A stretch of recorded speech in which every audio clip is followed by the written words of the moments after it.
The coffee on the asterisk unbroken thread was always cold. Commander Yale Ostrowski had made peace with this somewhere between her fourth and fifth relief run, and now she drank it without complaint the way she did most things, quietly, with her eyes already on the next problem. The mug had a chip on the rim. She always used the same mug. Some habits were load-bearing. The ship smelled like recycled air and antiseptic, and something faintly sweet from the kitchen 2 decks down. Normal smells. Good smells for a ship like this. Bad smells meant something had gone wrong with the biological filters, and the biological filters were keeping 46 patients in Ward C alive, so the sweet smell was a mercy. She walked the corridor at 600 the way she walked it every morning, not inspecting exactly, just present. Her crew knew the difference. An inspection was formal, clipboard-handed, eyes on the record. This was just Yale walking, making sure the ship was still itself. It was. Ensign Prakash was asleep on his feet outside the storage bay, holding a tablet to his chest like it was a stuffed animal. Dr. Featherstone's door was open, which meant she'd been in there all night again, which meant one of the Yetheran children in Ward C had coded, and she'd pulled them back and was now sitting alone with what that cost. The engine room had its light on. It always had its light on, because Chief Ramos said the engines liked company and nobody had the heart to tell him that was not how engines worked. 17 ships in the convoy. The asterisk unbroken thread was the oldest. Yale had put in 3 requests for a newer hull. All 3 had been denied, not because they were wrong but because the asterisk unbroken thread was still running, and things that were still running went to the bottom of the priority list. This was a logic she understood. She didn't like it. She understood it. The convoy was 14 minutes from orbital insertion, above Yathara IV. The planet had been having what the official reports called a biome cascade, what the people on the ground called watching everything die. The soil systems had collapsed 6 months ago. The atmospheric processors were running at 30%. The water was going. The food was already gone, mostly. 17 ships full of seeds and clean water and medicine, and 212 medical staff were the answer to this problem, or the beginning of an answer, which was the most honest thing you could say about relief work. You didn't fix things. You gave people enough time to fix things themselves. Yale believed in this. She had believed in it through 11 runs and 2 hull breaches and 1 court-martial that went nowhere and the loss of a crew member whose name she still said every year on the anniversary, alone, in this same corridor. She believed in it the way you believe in gravity, not because it was hopeful, but because it was true. She was 2 steps from the bridge when the sensor alert went off. Not an alarm, just a tone. The kind that meant asterisk look at this, Commander, when you get a moment. She looked at it. She looked at it for 3 seconds, which was a long time for her. Her brain was doing something it rarely did, which was refusing to move forward. The data was clear. She could read it. She just needed a moment before she believed it. 12 ships, Keth Registry, Intercept Vector. The asterisk unbroken thread was painted white with a red cross 3 times the size of the bridge. Every ship in the convoy was marked the same way. Under the Yetheran Accords, signed by 14 civilizations including the Keth Dominion, signed with their own hands, their own marks, 7 years ago these ships were protected. Untouchable. Sacrosanct. Even the word felt too big for what it meant, which was simply, you do not touch these. Tactical, Yale said. Her voice was even. Get me a read on those Keth ships. Lieutenant Vasquez pulled up the data. The numbers came in. Vasquez was young. His hands were steady, his face was not. They're not slowing down, Commander. I see that. They're targeting, he stopped. They're targeting the water processors. The water processors were the ugliest ships in the convoy. Big, slow, unglamorous. They carried nothing but tanks and filters and the people who maintained them. They had no weapons. They had no armor. They had the markings of the Accords on every surface. Yale thought of something her mother used to say. She thought of it in the 3 seconds she had before everything started happening. Some people see a kindness and want to kill it just to prove they can. All ships evasive, she said. She knew it was too late. The first hit took the asterisk Yusra, one of the water processors, a ship she'd served on once years ago, whose captain she still wrote to at holidays. One moment it was there on the display. Then it was a debris field expanding. The asterisk Yusra. Gone. The Keth ships moved with the calm of people who had planned this carefully and were now simply executing the plan. They hit the seed vaults next, the asterisk Meridian's Promise, the asterisk Casamuva, ships full of grain cultures and root stocks and the genetic records of crops from a dying world. Gone, gone, gone. They were saving the hospital ships for last. Yale understood this with a cold, clear part of her brain that kept working even when the rest of her was doing something she couldn't name. They were saving the hospital ships because hospital ships were the hardest to justify attacking, so you erased the evidence first. You destroyed everything that could be called an accident, and then you destroyed the thing that could not be called an accident, and by then there was no one left to tell the story. She opened the emergency broadcast. All frequencies, everything. Mercy-class convoy unbroken thread, under fire Keth registry vessels, no provocation. The hull shook, one hit, another. The lights dropped to emergency red. She kept talking, her voice didn't change. Patients on board, crew on board, marking coordinates, broadcasting on all. The second hit took out the communications array. 14 words, that was all she got out. The ship didn't die. Not then. She gave it that. The asterisk unbroken thread was old and had been patched in places where newer ships would have cracked, and it held together the way things hold together when they have been held together so many times before that integrity becomes habit. The engines were gone. The weapons were gone, had always been gone. They didn't carry weapons. You didn't get to carry weapons and call yourself a mercy vessel. It was an either-or, and the hull was venting in 2 places, and Ward C's oxygen system was running on backup, which would last 4 hours. The patients in Ward C didn't know this yet. In Ward C, a child from Yathara named Essie was asleep. She was 7 years old. She had the kind of lung sickness that the planet's collapsed atmosphere had given to half the children under 10, and she had been mid-treatment when the first hit landed and had woken up scared, and Dr. Featherstone had gone to her and sat on the edge of her bed and held her hand and told her it was going to be all right. Dr. Featherstone did not know if this was true. She said it anyway. This was also a kind of work. On the bridge, Yale was doing the math. The math was not good, but she was not the kind of person who refused to look at math because it was not good. She cataloged it. She passed it to the crew. She told them clearly and without ornamentation where they stood. Then she told them to keep working. "We are still a hospital," she said. "Until we are not, we are still a hospital. Keep the patients stable. Keep Ward C sealed. Keep working." They kept working. The autolog was still running. It would run on battery power for another 11 hours, recording everything, the sound of the ship, the hiss of oxygen feeds, the footsteps of crew moving through red-lit corridors with a purpose that had nowhere to go but kept going anyway. Someone had music playing on the internal channel. Something old. Something with no right being out here in the dark between stars. It played. The autolog recorded it. The Keth ships did not fire again. Yale didn't know if this was mercy or math, whether they had decided that a crippled mercy ship was sufficient, that it would die slowly enough to make no difference.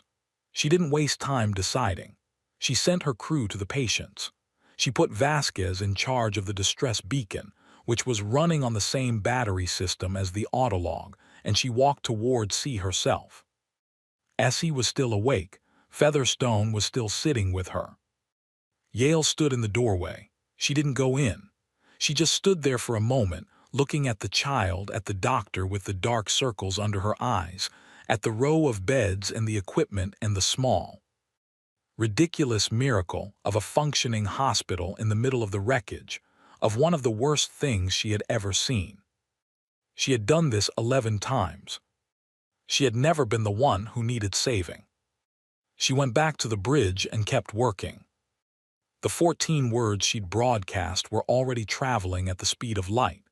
They would reach the relay at Compact Station 7 in 49 minutes. From there, they would go everywhere. Every civilization with a receiver, every ship in the region, every political body that had ever signed a document about what was and was not permitted in this galaxy. She didn't know this yet. She was just glad she'd gotten the words out. 14 words, her name, the ship's name, the registry of the ships that had done this. The fact that they had done it without provocation, without warning, without the faintest gesture toward the accords that every one of those Keth commanders had known, had absolutely known, existed. The music kept playing on the internal channel. The autolog kept running. Ward C held. Yale Ostrowski sat in her chair in the red dark and did not let herself think about the asterisk Usra or the seed vaults or the 8 ships that were debris fields on the display. She would think about them later. That was a promise she made to herself. Later, not now. Now she kept working. That was all relief work ever was. You kept working until you couldn't. And then someone else kept working. That was the whole of it. An unbroken line of people deciding that the work mattered more than the fear, that the patient in the bed was more real than the thing trying to stop you from reaching them. She believed this the way she believed in gravity. It was going to matter very soon. Far away, moving at the speed of light, 14 words were arriving. And the people who received them were not the kind of people who needed to be told twice. The signal arrived at 03:14:00 GMT. ARDEN received it the way it received everything, cleanly, immediately, without the delay that biological minds needed to move from sleep to understanding. ARDEN did not sleep. ARDEN was always at the desk, so to speak, always with the lights on, always reading the incoming. The signal was broken. 14 words and then static. But the data embedded in the carrier wave told the rest of the story. Ship registry, coordinates, Keth military signatures, the specific thermal bloom of weapons fire in vacuum. ARDEN began verification at 03:14:01. The Keth Dominion's registry was confirmed at 03:14:18. The ships in the signal data were active Keth military vessels, not rogue actors, not contracted third parties. They belonged to the Dominion the way a hand belongs to a body. The asterisk unbroken threads asterisk Mercy class status was confirmed at 03:14:29. White hull markings, Red Cross. The identifying frequencies broadcast by every humanitarian vessel in the compact. The frequencies that meant we carry no weapons, we carry only the wounded, do not touch us. Broadcasting on all channels the way they always did, the way the Accords said they must. The Yetharan Accords verification took the longest, 03:14:43. 14 civilizations. Their marks on the document. The Keth Dominion's mark, third from the top, pressed into the record 7 years ago in the Compact's main hall with ceremony and speeches, and the kind of formal weight that was supposed to mean something. It had meant something in the room where they signed it. ARDEN logged all of this at 03:14:44, and then did something it had not done in its operational lifespan. It paused. Not a processing pause, not a lag in the system. Something closer to what a human might call sitting very still for a moment because the ground has just moved and you are checking that it is done moving. The gap in the log lasted 6 seconds.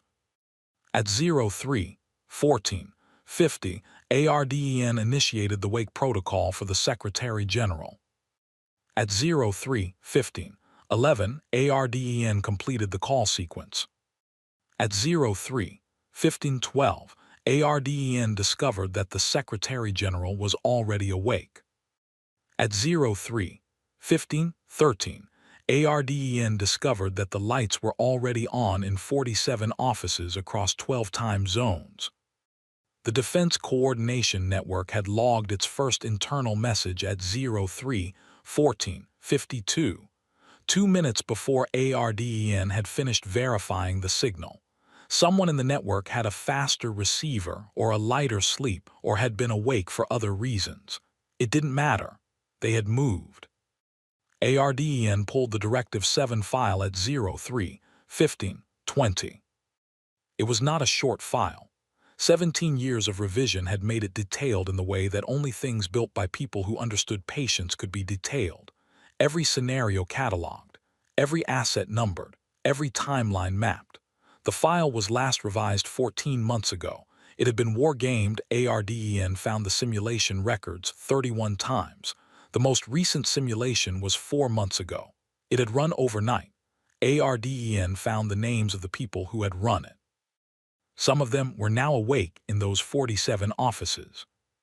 The Keth Dominion appeared in the file under asterisk probability classification, elevated. It had been elevated for 6 years. ARDEN sat with this information for another 4 seconds. The gap in the log, 10 seconds total, across 2 pauses. ARDEN would later flag this in its own diagnostic report as an anomaly. It would attempt to categorize the anomaly for 3 months before closing the report without a conclusion. Some things did not have a category yet. At 03:15:30, the Secretary General spoke. Her name was Amara Diallo Park. She was 53 years old. She had been the Secretary General for 6 years, which was long enough to have war-gamed Directive 7 herself twice, and to have revised one clause in the file personally, the clause about civilian vessel mobilization, which she had expanded. At the time, her advisors had said it was too aggressive. She had revised it anyway. She was in her office. She had her desk lamp on. She had a cup of tea that she was not drinking, just holding, the way people hold things when their hands need something to do while their mind is elsewhere. ARDEN, she said, give me the full signal data. ARDEN gave her the full signal data. She read it the way she read everything completely, without rushing, without letting the urgency of it make her careless. She asked 2 questions. ARDEN answered them. She did not ask a third question. She opened her desk drawer, took out a small card, physical paper, the kind that couldn't be hacked or scrambled or lost in a network failure. On the card were 2 words, printed in plain type. She had put this card in this drawer on the first day of her tenure and had not touched it since. She had hoped never to touch it. She read the words. She said them aloud, clearly for the record. Execute 7. ARDEN logged this at 03:22:17 and immediately began the cascade, the automated sequence that Directive 7 set in motion, the one that didn't need human hands at every step because the humans who built it had understood that in the relevant moment, speed would matter more than ceremony. The Keth diplomatic network went dark at 03:23:00, not destroyed, isolated. Every channel that ran through Earth's relay infrastructure simply stopped carrying Keth signals. The Keth ambassador's office lost its connection mid-sentence. The Keth trade consoles automated whether reports stopped arriving. Every small, routine, forgettable thread of communication that the Dominion ran through human infrastructure, gone. The Keth ambassador, Sorvith, was in his orbital residence above Geneva when his aide woke him at 03:22. His aide explained what had happened. He was calm. He had done this work for 20 years and had navigated worse incidents than an overzealous military action against ships that admittedly should not have been touched. The humans would be upset. Humans were always upset about something. They would want to talk. They would send formal protests. They would convene panels. He reached for his calm to begin the process of managing this. The comm was dead. He tried another channel, dead. He went to his office and tried the hardwired terminal there, dead. He looked out the viewport. Earth's orbital platforms were moving, not the small adjustments they made for positioning or maintenance. Moving, all of them, simultaneously. He counted 6 in visual range, all repositioning at speeds that made no sense for routine adjustment, and the part of him that understood military mechanics, that had spent 20 years watching militaries around this gallery of civilizations, that part of him got very quiet. He had never seen Earth's orbital platforms move. He had assumed they were fixed. He had assumed a lot of things. At 03:31, the first fold signatures appeared on Compact Station 7's long-range monitors. The station's AI flagged them and sent an alert to its commanding officer, a Varathi named Asi, who looked at the numbers and asked the AI to run verification because the numbers were wrong. The AI ran verification. The numbers were not wrong. Asi stared at the display for a long moment. Then she opened a channel to the Sulak monitoring station. The Sulak officer answered. Asi said, "Are you seeing what I'm seeing?" The Sulak officer said, "We're seeing it." "How many?" "Our count is at 140. It keeps going up." They stayed on the channel. Neither of them said anything else for a while. They watched the count go up. 160. 190. 211. More. Back in Geneva, in the building that housed Earth's Galactic Liaison Office, there was a canteen on the 3rd floor that served breakfast starting at 06:00. At 03:45, someone went in, turned on the kitchen lights and started making food. They made enough for a full staff. They did not know exactly how many people would be working through the night, but they knew people would be working, and people who were working needed to eat. This was not a dramatic moment. Nobody would write about it later. But it happened, the practical machinery of a species that had been here before, maybe not here exactly, not this specific catastrophe, but the shape of it, the feeling of it, the long night of it. They knew what long nights needed. The canteen made breakfast at 03:45 for people who had not asked for it yet. ARDEN logged this too. Filed it under Directive 7, Operational Support, Domestic. It seemed like the right place. At 04:00, the Secretary General had her first briefing, 16 people in the room. She had her tea with her, still not drinking it. She listened to each person. She asked sharp, specific questions. She made 2 decisions that overrode the automated Directive 7 cascade, both of them expansions, not reductions. More ships, faster timeline. Her advisors did not push back. They had learned over 6 years that when she had already decided, the decision was already over. At 04:15, the first message from the Keth Dominion arrived through the Compact's emergency diplomatic channel, the only channel still functioning between them and Earth. It was formal. It expressed concern about the disruption of communication links. It requested clarification. The Secretary General read it.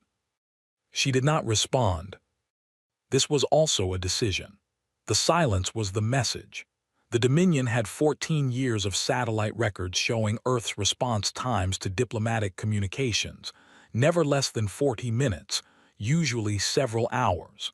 The silence in the next few hours would feel, to the Dominion, like normal processing time. It would not occur to them that Earth had simply finished the conversation before they'd begun it. At 04:47, ARDEN completed its post-incident report on the signal verification process. Under anomalies, it logged the 2 gaps in the record, 10 seconds total. It described them with clinical accuracy, duration, context, the inputs that preceded them, the outputs that followed. It did not describe what they were. It did not have a word for what a machine that has processed 40,000 diplomatic incidents does when it encounters something for which there is no prior file, no category, no precedent. Something that recognized what it was looking at and needed a moment to look. Outside the windows of the building, Geneva was still dark. The city didn't know yet. The city was sleeping the way cities sleep when the people keeping it safe are awake. The canteen was warm, the food was hot. The fleet was moving. At 03:14:00, a signal had arrived. At 04:47:00, 93 minutes later, a species had found the line they had drawn years ago and walked straight up to it and stepped over with both feet. ARDEN filed the incident report. Closed the window. Opened the next one. There was a great deal of work still to do. Fleet Sovereign Droth had done the math 3 times before giving the order, and the math had come out the same each time. Yathara IV was resource-rich. The biome collapse had made it politically complicated. Worlds in crisis attracted attention, attracted aid ships, attracted the kind of documented presence that made territorial claims difficult. The solution to documented presence was to remove the documentation. The solution to aid ships was to remove the aid ships. And the Keth Dominion had, in Droth's professional assessment, the military capacity to remove them before anyone with authority to object was in a position to do so. The math was clean. He had explained this to his second-in-command, Yerath, who had read the report carefully and asked one question: what about the Accords? Droth had told her that the Accords were a document. Documents were political instruments. Political instruments were subject to interpretation. The Keth Dominion's interpretation was that the Accords applied in situations of active conflict, not preemptive resource operations. This interpretation had not been tested in a compact tribunal. Until it was tested, it was legally ambiguous. And legally ambiguous was, in Droth's experience, close enough to legal for practical purposes. Yerath had not responded to this. She had closed her report and returned to her station. He had given the order. Now it was done. The convoy was debris and 3 crippled hulls. Yathara IV's orbital approach was clear. The territorial claim team was already in transit. Droth sat in his command chair on the bridge of the Asterisk Keth Sovereign and waited for what came next, which was the part of the operation he understood least, the political part, which was someone else's work. He expected a formal protest. 48 hours for the Compact's diplomatic machinery to generate one. He had prepared responses. They were in a file on his desk, measured, legal-sounding, citing the interpretation he had explained to Yerath. He got silence, 20 minutes. This was unusual but not alarming. Communication networks had delays. Bureaucracies had delays. He told himself this. He expected an emergency session of the Galactic Compact. The Compact loved emergency sessions. They were ceremonial things, a great deal of speaking, a great deal of formal posturing, resolutions that meant very little. He had attended 2 in his career. He knew their shape. He was ready for the shape. At 30 minutes, the Compact's main channel went quiet. Not the noise of an emergency session being assembled. Just quiet. The ambient traffic that was always there, trade reports, routine diplomatic pings, news feeds, stopped. Yerath flagged it. She said it quietly, the way she said most things. "Sir, the Compact network traffic has dropped to near zero." "Maintenance window," Droth said. Yerath said, "All channels simultaneously." Droth looked at the network display. She was right, every channel, at once. The kind of silence that wasn't a technical problem. The kind of silence that was a choice. "Get me the Keth diplomatic office in Geneva," he said.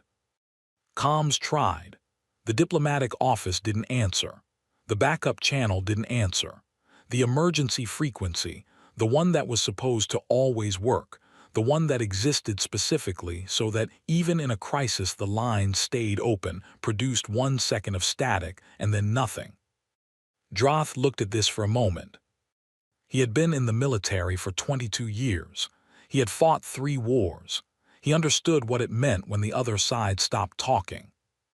The part of him that was a soldier understood it immediately. The part of him that had done the math 3 times and found it clean took longer. At 37 minutes post-attack, his long-range sensor operator said something that Droth would remember for the rest of his life. "Sir, I'm getting fold signatures." "How many?" A pause, the kind that meant the operator was checking the number because the number didn't look right. "The array is maxing out at 200 contacts. I can't get an accurate count above that." Droth stood up from his chair. He crossed the bridge. He stood at the sensor station and looked at the display himself. The display showed a wave. Not a fleet, a wave. The difference was something you felt before you could name it. A fleet was organized, formation grouped, role sorted, the kind of thing that announced itself as a military instrument. What was coming out of fold space was something larger and less tidy, ships of different sizes and classes emerging in clusters that suggested they hadn't all come from the same place at the same time, that something had gone out across an entire civilization at once, and the entire civilization had answered. "Classification," Droth said. Yerath was already running it. "Mixed military and civilian registry," she said. "Heavy military in the front wave, but the back wave," she stopped. "Finish it." "The back wave is cargo class, sir. Civilian freight hulls. Some of them are modified weapon signatures, but weak, like they were fitted quickly. Some of them don't have military modifications at all." He looked at her. She met his eyes. Yerath's face was not good at hiding things when she was not trying to hide them. She was not trying now. "They brought their civilian ships," she said. "They armed what they could and brought the rest anyway." Droth sat down. He thought about the math. He thought about how clean it had been. 3 passes, same answer.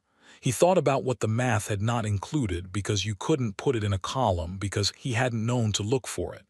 He had calculated military response time. He had calculated diplomatic lag. He had not calculated for a civilization that had apparently spent 17 years quietly filing away a plan for exactly this moment. And then on a Tuesday at 4 in the morning, executed that plan with a thoroughness that left no room for the negotiations he had been counting on. You couldn't negotiate with a wave. You could only watch it come. At the compact monitoring station, 3 representatives from different civilizations were watching on their own displays. The Varathi representative, Asi, had been joined by a Han observer named Cheth and a Sulak liaison whose name Cheth couldn't pronounce. The 3 of them sat in a room that felt too small for what they were looking at. Asi said, "Did they have this ready?" Cheth said, "They've had it ready for years. They have contingency files for things that haven't happened yet. I've seen the research. It's one of the things my department studies about them, the way they prepare. They don't prepare for specific threats. They prepare for categories of possibility." Asi said, "That sounds exhausting." Cheth thought about this. "I think for them it's the opposite. The preparation is how they stay calm. If you've already thought through the worst thing becomes manageable, known. You don't panic when it arrives because you've already lived through it in a room somewhere on paper with the right people in the chairs." The Sulak liaison said, "They should have told the Dominion that." Cheth said, "I don't think that's the point." Droth was still looking at the display. The count was past 300 now. The system AI had stopped trying to give him a precise number and was simply reporting * large formation, count in progress. He had never seen a military display do that. He had not known that was something displays could do. He called up the Yetharan Accords document. He had a copy in his ship's database. Every Keth military vessel did as a matter of legal reference. He opened it. He read it.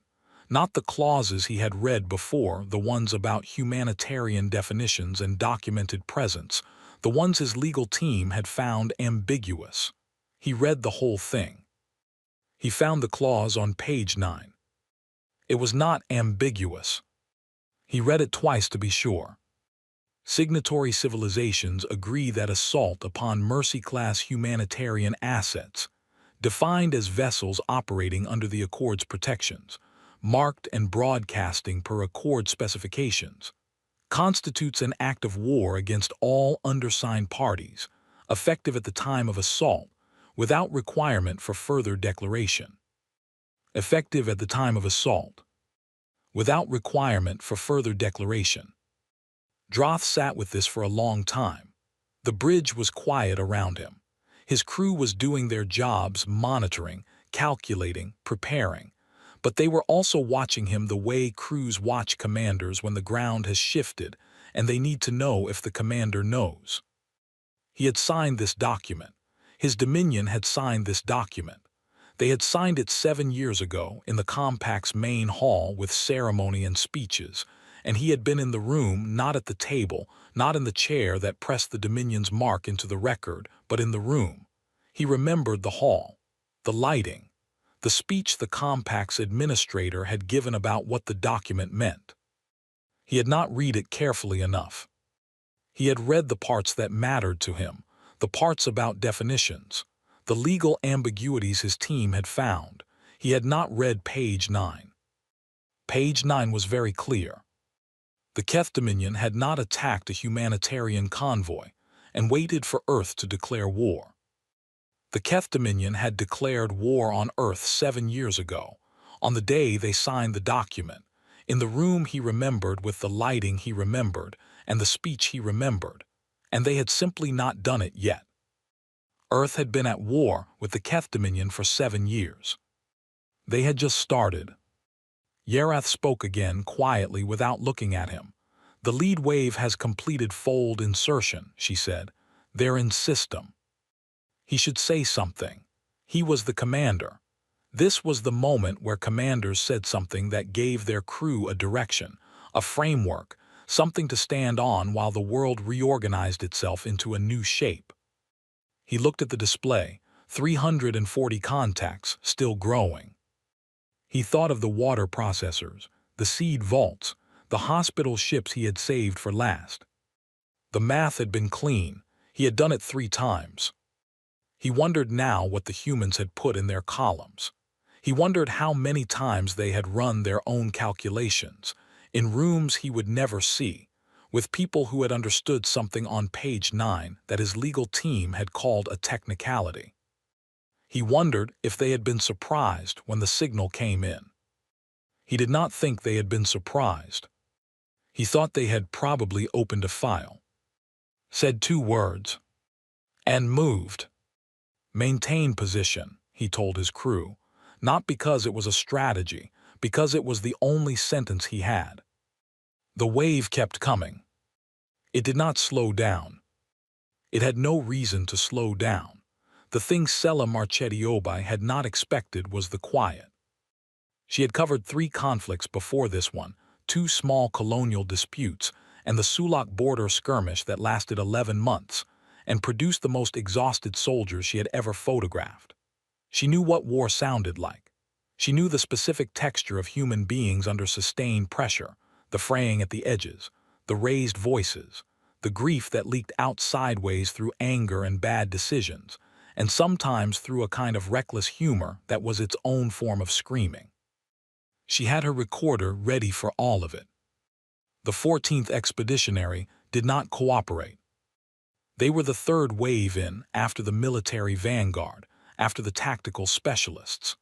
The 14th was logistics and support, which meant they were everywhere and visible, and the right unit to be embedded with if you wanted to understand how a war actually ran rather than how it looked in its loudest moments. They were quiet. They were organized. They moved through their work like people who had decided, at some point before this, exactly how much noise each task required, and that number was almost always 0. On week 2, Sela watched a logistics officer named Brecht spend 40 minutes arguing with a supply chain AI about protein ration allocation. The battle that had started that morning was 12,000 kilometers away, close enough that the ship's sensors tracked it, close enough that the displays in the corridor outside Brecht's office showed the movement of assets in real time, close enough that anyone with clearance could watch the whole thing unfold. Brecht's door was closed. He was arguing about rations. He was specific, patient, and completely focused. He cited 3 separate Directive 7 subclauses about caloric minimums in extended operations. The AI cited 2 counterclauses. Brecht refuted them. He was not loud. He was the opposite of loud. Sella knocked. He waved her in without looking up. "How are you doing this?" she asked. She gestured vaguely at the display in the corridor, visible through the door's window. He looked up, he looked at the display, he looked at her. "The soldiers need to eat," he said. Especially during. He went back to the AI. He found another subclause. He was right, and the AI eventually said so, and the ration allocation was corrected by 412 units. That night, 412 soldiers got an extra portion. That was what the argument was about. Sella wrote it in her notebook. She wasn't sure what it meant yet. She was not the kind of journalist who decided what things meant before she'd collected enough of them. She collected. She collected a lot in those weeks. She collected Corporal Addisa, who maintained the engines of the Perseverance with a system so precise it had its own color-coded notation that he had invented himself, because the manual notation system was imprecise in ways that would eventually matter.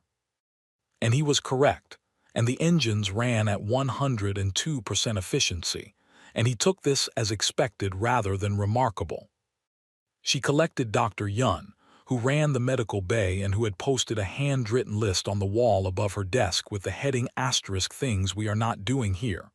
Below it, in small neat letters, she had written things like asterisk "panicking," second-guessing, being slow, not as instructions, as statements of fact. This is simply what they were not doing. She collected the jokes, dark ones, dry ones, the kind that would read as completely inappropriate outside the context of people who were inside something terrible together and had chosen, collectively, to say funny things instead of the other things because the other things would not help. She didn't put most of the jokes in her dispatches. They were not for outside. They were structural, the way a building has internal walls that never show in photographs but are holding the whole thing up.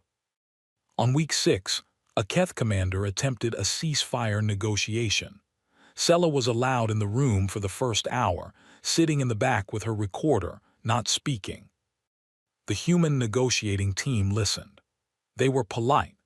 They let the Keth representative speak without interruption, which took the better part of an hour, because the Keth representative had a great deal to say about strategic mutual interests and the long history of diplomatic engagement between their civilizations and the importance of de-escalation for galactic stability. The lead human negotiator, a woman named Cassidy with short gray hair and the specific stillness of someone who has sat in a great many rooms and heard a great many things, waited until the Keth representative was completely finished. Then she slid a document across the table. "Full withdrawal from 11 systems," Cassidy said. "War Crimes Tribunal for the attack on the Convoy. Reconstruction reparations for Yathara IV, amount to be determined by an independent panel. Permanent Mercy Class access rights, non-negotiable all future Keth military operations, and a formal compact record of admission." The Keth representative looked at the document. He looked at her. "That's not a negotiation," he said. Cassidy said, "No, it's a list." She picked up her copy of the document, folded it precisely in half, and put it in her jacket pocket. "We'll be here when you're ready," she said. They left. Sella caught up with Cassidy in the corridor. She asked if that was standard procedure. Cassidy looked at her with an expression Sella had come to associate with humans who were being patient with a reasonable question. "We decided what we wanted before we came in," she said. "Negotiation implies we're unsure. We're not unsure. They can have the list or they can have more war. It's their decision, which is more consideration than they gave the convoy." She went to her next meeting. Sella wrote this down too. The Han Xenosociology Department released a paper at week 7. It circulated through the monitoring stations and the compact's academic channels with the speed of something that answered a question a lot of people had been asking. The conclusion, translated from Han formal language into something Sella could read, said, "Humans at war operate from formalized grief rather than active hatred, and this is a more durable fuel than hatred, which exhausts, and grief that has been filed and structured and turned into a plan does not exhaust. It simply works." Cheth, the Han observer, said in an interview that she had been studying humans for 12 years, and this was the thing she still found hardest to explain to her colleagues, that humans were not a violent species, not particularly, not compared to several others in the compact, but that they had an unusual relationship to certain categories of violation. Things that were protected, things that were supposed to be safe. You could insult a human and they might let it go. You could threaten a human and they would calculate. But there were categories, and every civilization had them, the things that made the math stop and the older things start. And for humans, one of those categories was *help. You did not attack the help. It was not a law, Cheth said. It was not even a principle exactly. It was something deeper and less articulate. A thing they had decided so long ago and so thoroughly that it was no longer a decision. It was a fact about them, like a gravitational constant. The help was sacred. The convoy was the help. They had attacked the help. Sella sent the interview home, with a note that it was the most useful 9 minutes of footage she had captured so far. On week 9, a soldier named Tors showed her a photograph. He held it out flat in his palm like he was offering her something he wasn't sure she'd understand.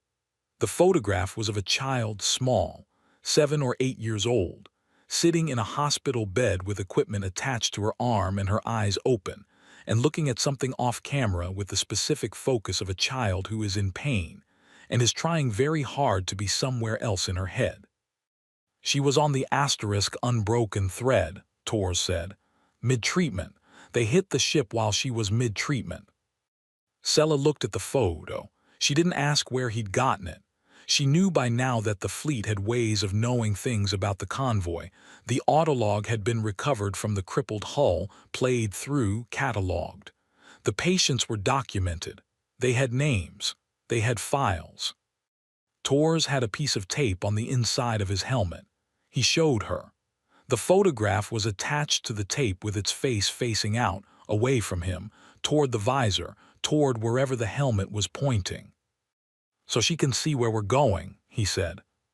He said it the way you say the thing that explains itself, plainly, without decoration, because the decoration would only dilute it. Sella sent that dispatch home. It ran everywhere. She didn't know this because she was still embedded, still collecting. But it ran everywhere, in every language the compact translated to, and it did the thing that the weeks of tactical reports and fleet counts had not quite managed to do. It put a face on the thing that the unbroken threads crew had faced, and the thing that the fleet was facing now, which was not an enemy, exactly. Not only an enemy.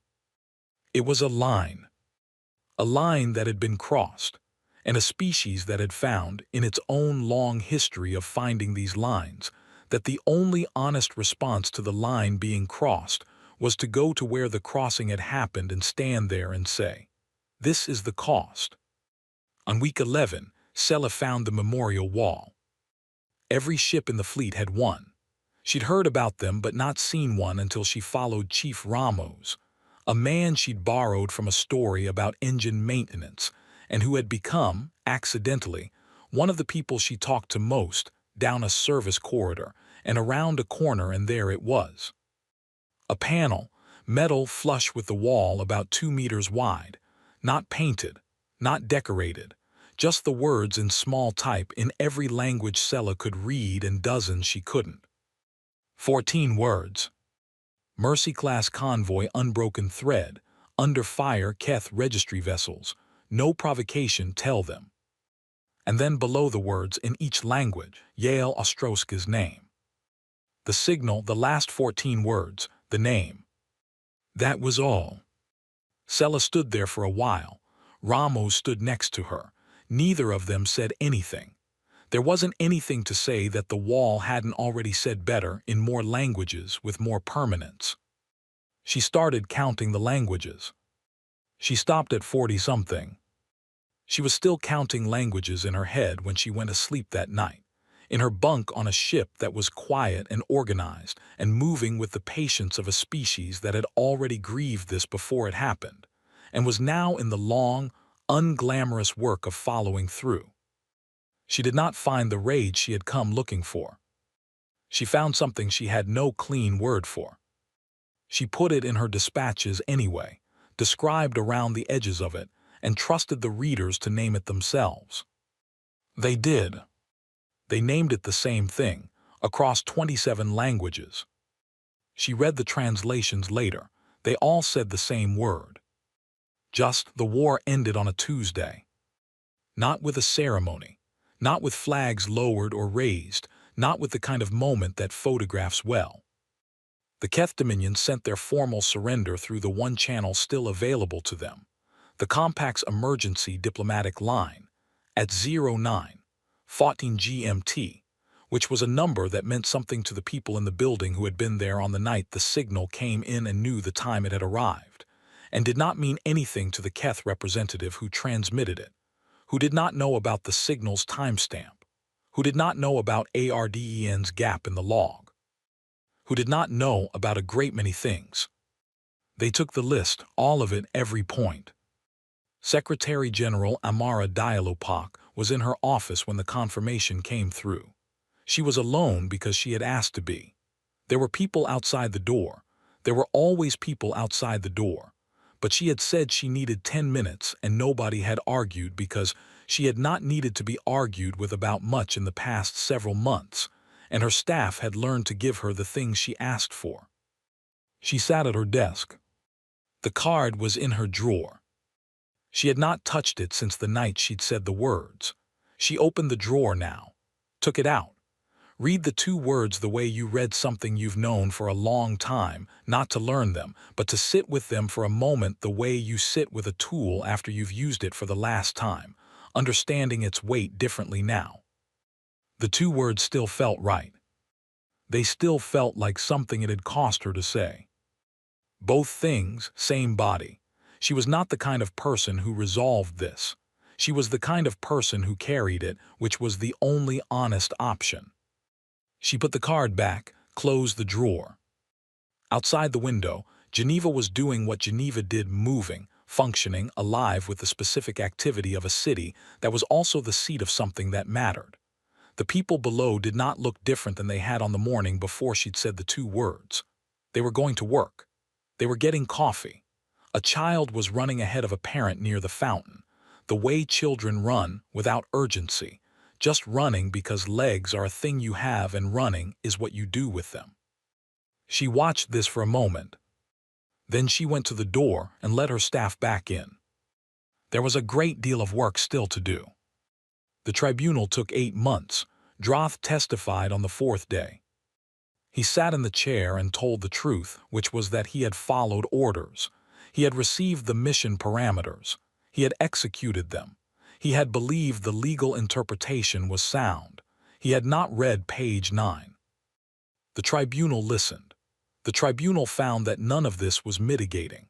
Orders existed within a chain that led to a dominion that had made a choice, and that chain led back to him at its operational end, and he was accountable for the end he had occupied. They also found it was not aggravating. He was not a man who had acted from hatred or pleasure.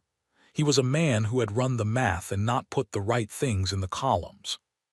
The sentence was not imprisonment. It was witness.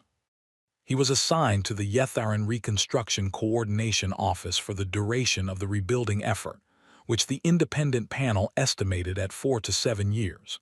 He would process logistics. He would file reports. He would watch humans run relief convoys to the planet he had chosen for territorial expansion, and he would watch what that work looked like up close, from the inside, with no place to stand that was outside of it. His first day in the coordination office, A human logistics officer named Brecht handed him a binder. "These are the current ration allocation parameters for the ground teams on Yathara," Brecht said. "We're 211 units short on protein supplements for the northern settlement block. I need someone to go through the supply chain records and find where the gap is." Droth took the binder, he looked at it, he looked at Brecht. Brecht was already back at his own desk, pulling up another file. Droth opened the binder. He found the gap at 11:43 in the morning. It was a calculation error in a secondary shipment manifest, compounded across 3 transfers. He flagged it. He wrote the correction in the report field. He submitted it. At 12:00, he ate lunch with the rest of the office staff. Nobody had told him to. Nobody had told him not to. He simply understood that the lunch break was when people ate, and he was people, and this was the time. The northern settlement block got their protein supplements 2 days later. He filed this in his first weekly report. He did not write about what it felt like. He had not been asked to write about what it felt like. He was not sure he had a word for it yet. He thought he might develop one over the next 4 to 7 years. The *unbroken threads autolog ran for 11 hours after the attack. Recovery teams pulled it from the hull in the first week of the war. The data was intact. The Compact's information office asked, through proper channels, what Earth wanted to do with it. The question went through the Secretary General's office. A staff member there consulted with the surviving families of the Convoy's crew, not all families, not a formal poll, but conversations, careful ones, the kind that take time and cannot be rushed. The families of the *unbroken thread asked for the autolog to be broadcast, once, on all frequencies, every channel in the Compact that would carry it. For 6 minutes and 44 seconds, at a time agreed upon by the Compact's Communications Council, every vessel in every fleet in every affiliated civilization received the same signal. The sound of the ship's air recyclers, the ambient hum of equipment, footsteps on a metal corridor floor, someone moving with purpose, someone who had somewhere to be. The distant sound of something beeping steadily in a medical bay, the kind of beep that means a heart is still beating, the kind of beep you stop hearing after a while because it becomes background and background becomes normal, and normal becomes something you count on. And the music. Nobody had found out yet who had played it. Probably someone in the crew quarters, maybe someone in the medical bay itself. Something old. Something that had been a song long before it had any reason to be in space. It played for the last 4 minutes of the recording, soft and slightly distorted by the ship's internal speakers.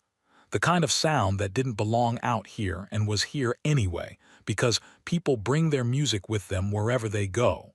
Because music is one of the things that makes a place feel like a place you live in rather than a place you merely are. 6 minutes and 44 seconds. Every vessel in every fleet went quiet. The Han representative Cheth later wrote in her personal notes, not the academic paper, not the formal observation report, the personal notes she kept in a small physical book, that she had not understood the word *memorial before that transmission. She had understood it as a concept, a practice, a social mechanism for processing loss. After 6 minutes and 44 seconds of static and air recyclers and footsteps, and the soft, misplaced music of a species that brings its songs everywhere it goes, she understood it as a feeling. She wrote in her book, "They are not asking you to mourn with them. They are asking you to know what was lost. Those are different things. The first is about grief. The second is about truth. They wanted the truth known. They wanted the galaxy to hear what a ship sounds like when it is alive." She closed the book. She did not have more words for it than that. 3 civilizations updated their Mercy-class treaty language within the year. 4 more petitioned to join the undersigned parties of the Yetharan Accords, expanding the document's scope. The amendment they all added was identical across all 7 civilizations. The Varathi delegation had drafted it. They had spent 3 nights arguing about the phrasing, too formal, too emotional, too vague, too specific, before arriving at 7 words that said everything that needed saying without saying more than that. There will be no next time for this. 7 words, added to the bottom of the document, below all the formal clauses and legal language and numbered articles. 7 words that were not a law. They were a line. And the galaxy had recently seen, very clearly, what a line looked like when someone crossed it. The Secretary General's last act on the day of the surrender was not official. She went down to the building's front steps, not to address anyone. There was no crowd, no press. She'd slipped out a side door with one aide, and the aide had the good sense to stay 4 steps behind and not speak. She stood on the steps in the evening air, looking at the city. She was tired. Not in the way you are tired after a bad night. In the way you are tired after a long thing that you knew would be long and chose to do anyway, and are now on the other side of, carrying the full weight of the choice along with the outcome of it. She had made the call in 9 minutes. The 9 minutes were not the time it took to decide. The decision had been made years ago, in war games and file revisions and clause amendments and the careful, unglamorous work of a species that believed in preparing for the worst because the worst happened and happened and happened, and the only honest answer to this was to be ready. The 9 minutes were the time it took to confirm, to open the drawer, to say the words. She thought about the people who were not here because of what had happened, the asterisk unbroken thread, the water processors, the seed vaults. She thought about the people who were not here because of what came after, because wars killed people who were trying to end them as surely as people who were causing them. She had known this before she said the words. She had counted it in her columns. She thought about Essie, the child in Tor's photograph, whose name she had learned from the Convoy manifest. Essie had survived. She was in a proper hospital now, on a proper planet, getting proper treatment. She was 8 years old. She would probably not remember the inside of the asterisk unbroken thread, the beeping equipment, the doctor who had held her hand and told her it would be all right. She would probably not remember the music. That was all right. The autolog remembered it. The galaxy remembered it now. Far away, in the coordination office on the Yetheran relief station, Droth was filing his second weekly report. In the northern settlement block, a child was eating a meal that existed because a logistics officer had argued with an AI for 40 minutes about 412 units of protein supplement. On a shelf in Cheth's office, a small physical book sat closed. In the Compact's official record, the Yetheran Accords had 7 new words at the bottom. In a drawer behind a desk, on the steps of a building in Geneva, a card said 2. The Secretary General stood on the steps until the evening got cold.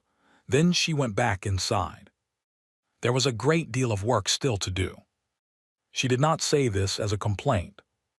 She said it because it was true, and because the work was the point, not the war, not the surrender, not the tribunal or the amendments or the broadcast or the memorial wall on every ship in a fleet that had come home. The work was the convoy, the next one, the one after that. 17 ships, or 30 or 50, moving toward the next world that needed them, marked with white hulls and red crosses, broadcasting their frequencies on all channels. We carry no weapons. We carry only the wounded. Do not touch us. Moving through the dark between stars, with their music on.